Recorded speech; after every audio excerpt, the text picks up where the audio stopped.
The cartoon is obviously a lot higher pitched. Hi, my name's Jack and welcome to another Kit Guru review. In today's video, I am taking a look at the Razer Audio Mixer. And yes, it is just called the Razer Audio Mixer. This is from a brand known for releasing products like the Black Widow, the Death Adder, and the Kraken. It's just called the Razer Audio Mixer. This is Razer's latest addition to their product range aimed at streamers, and I know what you might be thinking, this looks incredibly familiar. And that's because this product is almost identical to the Go XLR Mini, almost in every single way, and it basically does all the same things as well. There are a few minor differences between these two products, but the one major difference is the price point. The Razer Audio Mixer costs £249.99 here in the UK, whereas you can get the Go XLR Mini for around £149. But is it really worth spending an extra £100 on the Razer Audio Mixer?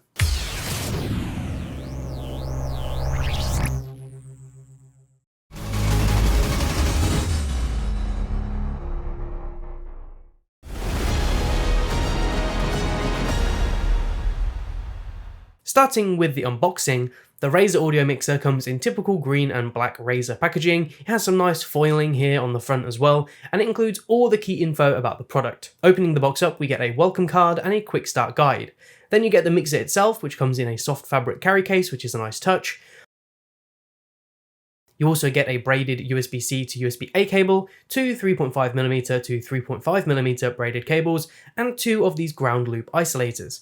These are meant to be used with any 3.5mm connections you feed into the mixer and will minimize any electronic hum and noise. This is perfect for those of you who may want to use a 3.5mm headset or use the line in port. As I mentioned already, the Razer Audio Mixer is incredibly similar to the Go XLR Mini. However, the Razer Audio Mixer is slightly smaller at 12cm wide, 16.5cm long and 6cm tall on the higher side, and weighs a little less as well at 550 grams, whereas the Go XLR Mini is around 680 grams. And this means that the Razer Audio Mixer may be better for those of you who like to travel and stream at the same time. Like most, if not all Razer products, we do get some custom RGB on this product. Every element you see on the mixer that lights up can be fully customized, and I'll be showcasing the settings during the software part of the video. I personally love the fact that the RGB elements on this audio mixer don't feel too overpowering. This still feels like a professional bit of kit without overdoing it.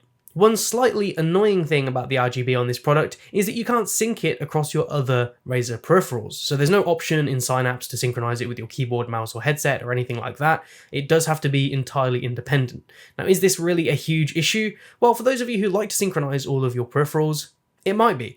For me personally, it's not really an issue, and I can see why the audio mixer is independent. There's a few lighting controls, for example, that are related to input levels, muting, unmuting, and things like that, which you probably wouldn't want synchronized with everything else. And when it comes to the materials used on the audio mixer, there is a mix of matte and gloss black plastic, with the gloss section surrounding the faders. The gloss does definitely attract dust and fingerprints, but you know, just keep your stuff clean and tidy and you'll be fine. So the faders themselves, these feel great and are easy to move with just the right amount of resistance. You get 4 channels in total, and you can specify what those channels are in the software. For example, you can have the first channel set to your microphone, the second one as game audio, the third as chat for things like Discord, and the fourth as music if you want to play Spotify or something like that. Even though this product is aimed at streamers, I can see how it's still beneficial for those who don't really stream, including people like me. If I'm playing a game on full screen and I'm listening to music in the background, I can now adjust the volume of that music or mute it entirely without tabbing out at all. I can just turn down the fader.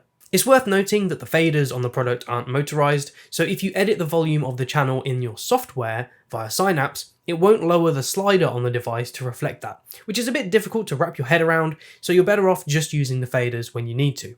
Underneath each of the channels, you also have these mute buttons, and these are really handy so you can just mute the channels entirely with one press of a button.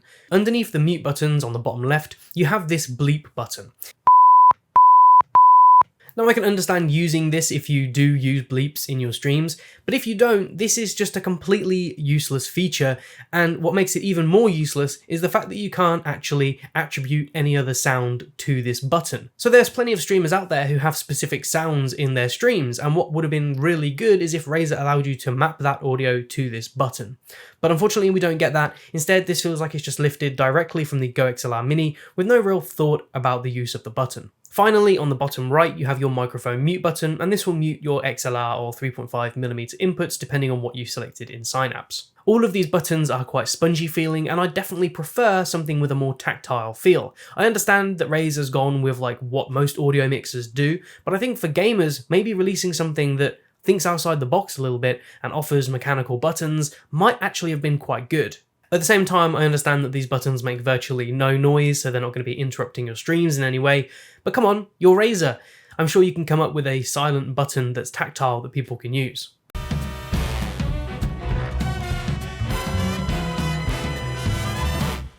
Before we get into the various connections on the Razer Audio Mixer, it's worth pointing out that this product is only compatible with Windows, and although Razer market this as plug and play, most, if not all, of the functionality is in Synapse, so you'll definitely still need the software to make the most of this product. The Razer Audio Mixer has a lot of different connections. Starting at the back, we have an XLR port, but this is actually a hybrid port, and you can plug in a 6.35mm cable as well. And you can use that with various other microphones. Now, I'm so happy that the XLR port is actually at the back of the mixer. I'm used to my own audio interface that has an XLR port at the front, and this looks pretty ugly with the cable coming up from behind the desk and then bent around it. We also get a low noise to gain preamp built in for clean recordings when using XLR microphones, and with an adjustable gain from -12 dB to 39.7 dB. And yes, I am using the Razer Audio Mixer right now to record the audio for this video. And something I noticed is that my microphone actually has a lot less noise and hissing when using the Razer Audio Mixer compared to the Focusrite Scarlett Solo. In fact, all of the audio you're going to hear from this video is from the Razer Audio Mixer. Next to the XLR port, you have the 48V phantom power button, which will be essential for those of you who have a mic that needs to be powered. You then have a line in and out port. Now this is perfect for streamers who use a secondary PC to stream, as you can adjust all of your levels on your gaming PC with the audio mixer and then output those levels directly to your streaming PC. Next we have an optical in. Now this is for last gen consoles like the PS4 and Xbox One. For newer games consoles, you'll want to use the line in port. Then you have a USB-C connector, and this is for hooking the audio mixer up to your PC with the provided cable. Now looking at the front, you get two more ports, one for 3.5mm microphones, and you'll want to use the ground loop isolators to reduce any noise, and finally you get a headphone output which also uses a 3.5mm connection. The great thing about this headphone port is that the audio mixer has side tone built in, and side tone basically means that you can hear yourself through your headset as you talk into the microphone with virtually zero latency, and I think this is essential to maintain decent audio levels. And that's pretty much it for the hardware and physical features of this product. Most of the customizability is going to come from Synapse via the software. So let's take a look at that. So when you first open Synapse, you'll be on the Customize tab, and this walks you through setting up the Razer Audio Mixer as well as the channel mapping. Now the first thing you want to do is the basic setup. So open up Windows like so, and what you can do here is set your output to System, Razer Audio Mixer, and you want your input set to Microphone Razer Audio Mixer, and then you're pretty much ready to go. Then you can go into the advanced setup, and I definitely recommend doing this. So basically what you want to be doing here is setting your programs to the right channel on the audio mixer. So say for example Steam was a game. You would click on this little arrow here and change your output device to Game Razer Audio Mixer. If it was Spotify, you would change it to Music. If it was Discord, you would change it to Chat, and so on. Once you've set all of that up, you'll actually be able to control the volume of these applications using the faders on the audio mixer. You can then take a look at your channel mapping, and I've got my channel 1 set to my microphone, channel 2 set to game, channel 3 chat, channel 4 music. So for example, if I'm listening to Spotify and I turn down the fader on channel 4, that will turn down my music both for myself and for the stream. You can also change each channel as well, so you've got your mic, chat, music, game, optical, line-in or system. I've just left these as default. Then you have your mute button mapping. So there's a mute button underneath each channel, and this basically enables you to set this to either mute all, mute playback mix, mute stream mix, mute line out, mute voice chat. So say you were listening to music on Spotify, you could mute it just for the stream mix, but you'd still be able to hear it through your headphones via the playback mix. Then under here, what we have is long press mic mute button. Clicking this little drop down gives you a ton of different options of what this button actually does. And as I mentioned earlier in the video, I would have liked to have seen this sort of option for the bleep button, because the bleep button simply just bleeps, that's all it does. But it would have been really handy to have been able to customize that to whatever we want or assign different audio to it. I'm hoping Razer do that in the future. So the next tab up here at the top left is for the mixer. And here you can adjust the gain and levels for all of your different channels, and this will correspond to the audio mixer as well. Down here you have your playback mix. So this is what I hear through my headphones. So let's say, for example, I have Spotify running with a playlist, but I don't want to hear it. I just want my stream to hear it. I can uncheck music here and I won't hear it anymore, but it will still be sent to the stream mix. The only thing that does confuse me here is having this checkbox and then also a mute, because essentially it does the same thing. If I uncheck music, it won't play through my headset. If I press mute, it'll also not play through my headset, but it would still go to the stream mix. So not really sure why there's a differentiation there, but there is. You can also mute the playback mix entirely, and then you won't be able to hear anything through your headset at all, but it would still be sent to the stream mix, line out, and voice chat. So these three on the right, they basically do the same thing. So stream mix will be your output, but would be your input for, streaming, OBS or whatever. So you would select the input source as the stream mix. And essentially, again, you can mute certain channels if you don't want music to play on the stream, but you want to be listening to it through your playback headphones. You can uncheck this, and then people in your stream won't hear your music, but you will. Same for everything else, you can choose what you want to play, and I think this is a great feature. One feature I feel is missing here from the software is actually the ability to adjust the individual audio levels here of what's sent to the stream mix. Now, it could be that this just isn't possible and that's why Razer haven't included it, but it would have been cool to have had a feature where, say for example, I can listen to music at 100%, but my stream mix hears it at 20%. And that would be really good as well for like your game volume if you wanted to hear it at 100% to really sort of enjoy the game you're playing, but you wanted to send it to your stream mix at, 15, 20% so that your mic level is high. Instead, what you need to do is ensure that your microphone gain is high enough, but your game level audio is low enough that it doesn't disrupt your commentary, which is a bit of a shame. It means you can't really hear the game back at 100%. So let's head to the next tab. So here is basically your mic setup. This first box lets you select your microphone. You can choose between the XLR in or the microphone in, and whether or not you want phantom power turned on. You can also manually adjust the gain, and underneath here you can see your audio levels. This does by default show as a percentage, so your mic gain on 45%. Don't really know why it's not in dB by default, but I guess a percentage is useful for some people. I personally prefer everything set to dB. Then you have your mic monitor settings, and I find that this is a really good feature. It's basically your side tone. It enables you to hear yourself back through your headset to make sure that you're not, shouting down your mic. I tend to have this on around 50 to 60%. Too loud and you run the risk of your own voice coming through your headset and going back into your mic and creating a sort of echo loop. So I just tend to keep this around 50 or 60%. Then you have your noise gate, and if you turn this on, what this essentially does is reduces sort of background noise. If you have a fan going in the background, you can try and cancel that out. What you don't want to do is turn this up too much, because what will happen is that your voice will start to sound unnatural and sort of robotic. So just as an example, if I turn this up, you can hear that at the end of my sentences, it kind of cuts me off, and that's the noise reduction kicking in, because it's basically saying that my decibel volume at -24, if I'm not louder than that, it's going to cut off anything underneath -24. Turn this down a bit and, it sounds a little bit less robotic and strange. But to be honest, I mean, the microphone that I use doesn't tend to pick up much noise anyway. I would probably keep this turned off. If you click show more, you do get a bunch more options to further customize the noise gate. What's a bit annoying is that when you click show more, show less, the threshold here sort of changes. I guess it's because maybe this number here on the show less is actually like a combination of the threshold and the reduction as a whole, rather than being just one number here, because obviously you've got the two options here and this as well. So if you know what you're doing and you want to play around with these other options, you can. I would probably just leave it on the basic option though, if it was me. Then on the right, we have the mic equalizer. I've kept this on default, but I will go through these. So the radio voice tends to make you sound a bit boomier, and it's actually not a bad feature. I probably wouldn't use this though if I was, planning to use this software for a stream. Then you've got balanced, and again, These do add slight effects to your voice, but I do prefer the default.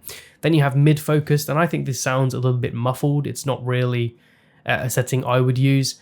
And of course, you've got your custom as well, which means you can actually go through each of the different frequencies and change this as you like to suit your voice. Then at the bottom here, you have your compressor settings, and basically what this does is you will set a threshold amount, and essentially once you get to a certain volume level, the compressor will kick in to make sure that you're not going over that level. Now this sounds fine, I don't think it sounds that much different to having it turned off, but obviously once you start playing around with it, it will start to sound a bit different. I mean, you can hear that as I turn this up and down on threshold here, the difference it's making to my voice. You really will just have to play around with this and see what works for you. Again though, I would probably leave this turned off. My microphone sounds, I think, pretty good without any of these settings.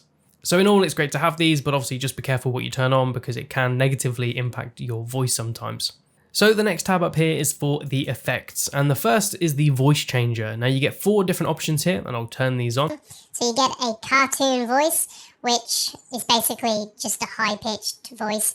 Then you have monster, and that's just a low-pitched voice.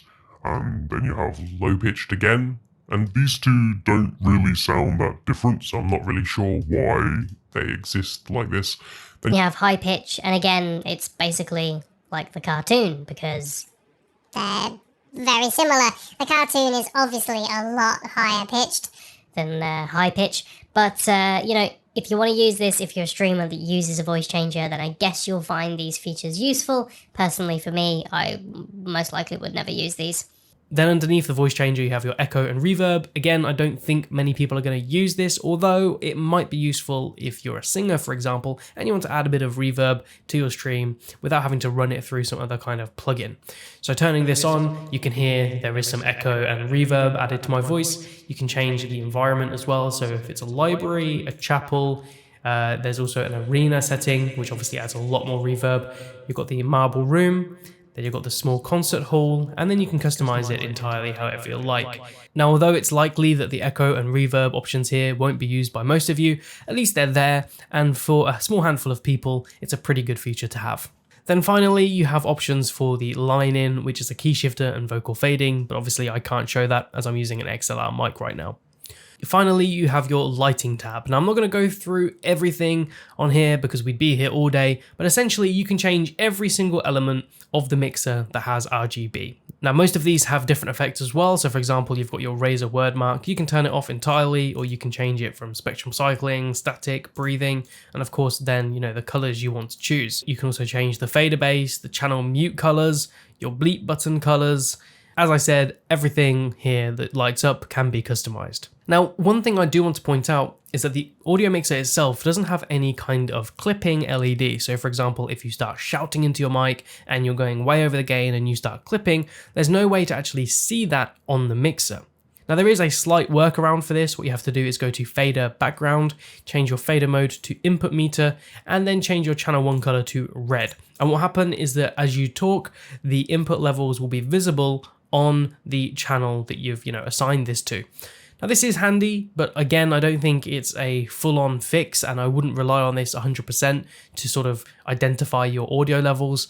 It would be better if there was something more native on the audio mixer itself to show you when you're clipping, but I think this will be fine for most people as a potential fix. Hopefully that software walkthrough showed you everything that the Razer Audio Mixer is capable of, but is it really worth that extra £100 over the Go XLR Mini? The Go XLR Mini has pretty much all of these features and has cemented itself as a trustworthy device for streamers. Quite honestly, I'm a little bit confused as to what Razer is actually offering people with this product. Is it just simply a fact that it's a Razer branded Go XLR Mini? So if you want to have more of a Razer setup, then you can buy this product. I don't really know what we're getting that's better here. In my opinion, Razer should have positioned this at around the same price point as the Go XLR Mini. That way, you're not deciding between two virtually identical products with two very different price points. Instead, you just say, hey, okay, I've got Razer stuff, I guess I'll get the Razer version, which is essentially the same price. Instead, buyers now have to think to themselves, why am I spending an extra £100 on virtually the same product? And yes, the Razer Audio Mixer does have a few benefits, like it's slightly smaller, it weighs less, it has a 48-volt button on the back, but all of these things are not that important. So can I actually recommend this product? Well, there's nothing wrong with it. It works exactly as it should. It looks pretty good. It's small, it's lightweight, it's a good product. But you will be spending £100 more than you would if you were to buy the Go XLR Mini, which is essentially the exact same product. And there's no doubt that Razer's added a lot of great features to Synapse to customize this audio mixer that make it a lot more appealing. If you're someone that loves Razer products, I can see how this will be a no-brainer as it will fit your existing setup. But quite honestly, you just have to have a think, is it really worth spending that extra money? Personally, I probably wouldn't. But then if I really cared about aesthetics and having things look nice and streamlined, maybe I would. And there's also no doubt that Razer's given us tons of different options in the Synapse software that definitely make the Razer Audio Mixer appealing. And that brings me to the end of my review. If you've enjoyed this video, be sure to leave a like, it really helps out the Kit Guru channel. If you want to see more from us, be sure to subscribe, hit that bell icon as well, and you'll be notified when we upload another video. I've been wearing a Kit Guru t-shirt throughout this whole video. If you want to pick one up, the merch links are in the description. You can also support us on Patreon to unlock some exclusive content, and don't forget to check us out on social media for the latest product updates. My name's Jack, you've been watching Kit Guru, and I'll see you in the next one.